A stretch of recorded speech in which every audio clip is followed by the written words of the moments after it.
The young Republic of Kazakhstan is heir to a very rich past.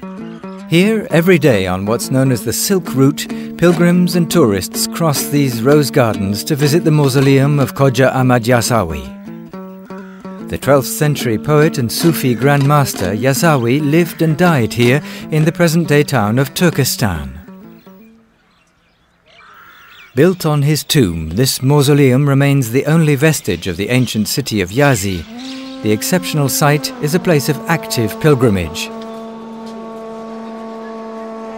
The cupola, of almost 20 meters, is the largest in Central Asia. The center of the interior chamber is dominated by a huge bronze vase used for rituals. The mausoleum once constituted an autonomous religious center of 314 rooms. It included a mosque, a library, and numerous study rooms. A stone's throw away from the mausoleum are the old baths, which have been transformed into a modern museum.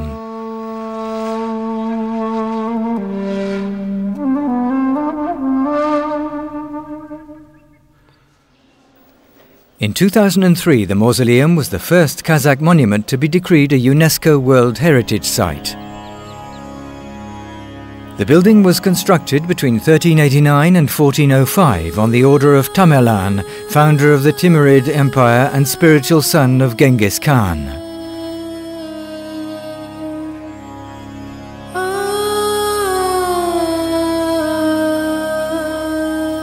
Khoja Ahmad Yasawi today enjoys a very significant following among the Muslims of Central Asia. His tomb is regularly visited by Kazakhs and pilgrims from all the neighboring republics. The respect and veneration expressed by visitors is understandable when you think that the Yasawi pilgrimage is regarded as a little Hajj, meaning that 3 pilgrimages here are equivalent to a pilgrimage to Mecca.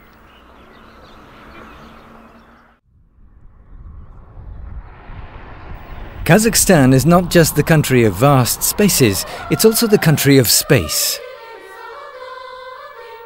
Deep in the steppes, the cosmodrome of Baikonur was the location of the great Soviet space era. It was at Baikonur on the 12th of April 1961 that Yuri Gagarin became the first man to travel in space. The entire Soviet Union, Kazakhstan and the rest of the world followed every second of the Vostok 1 mission.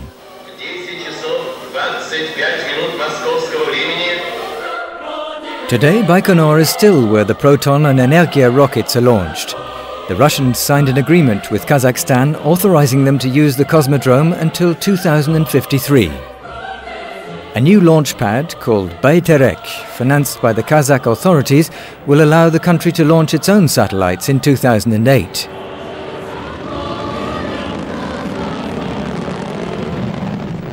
Although Kazakhstan is a forward-looking country with its eyes fixed on the stars, the Kazakhs do not neglect their past. The gold warrior on view in the Almaty Museum dates from the 5th century BC. This pure gold military costume includes nearly 4,000 individual jewels.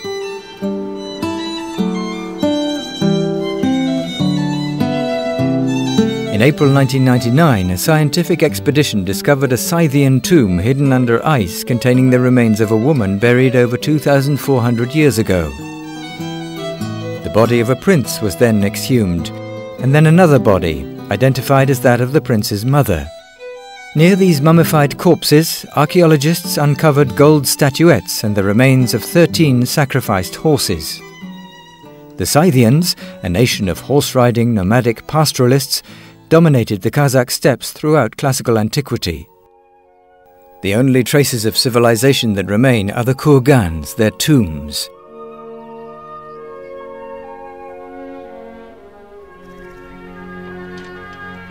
Little by little, and thanks to the excavations carried out in innumerable funeral mounds, the golden age of mounted nomads takes its rightful place in the history of Kazakhstan.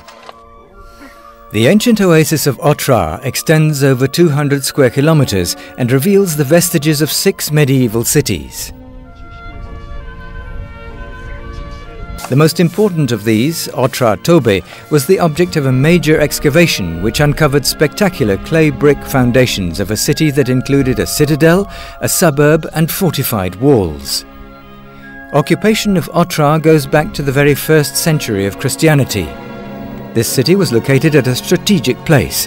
At the junction between the region occupied by nomads and farmers, it constituted an important stopping point for the caravans passing along the Silk Route.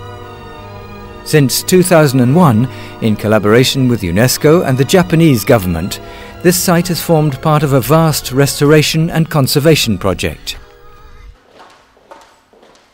Kazakhstan, whose history goes back to antiquity, has more than 30,000 historic buildings and 150 museums, which bear witness to the richness of Eurasian culture. The Silk Route, which crosses this territory, brought stock breeders, caravans and merchants here for centuries, feeding their roving culture with important exchanges.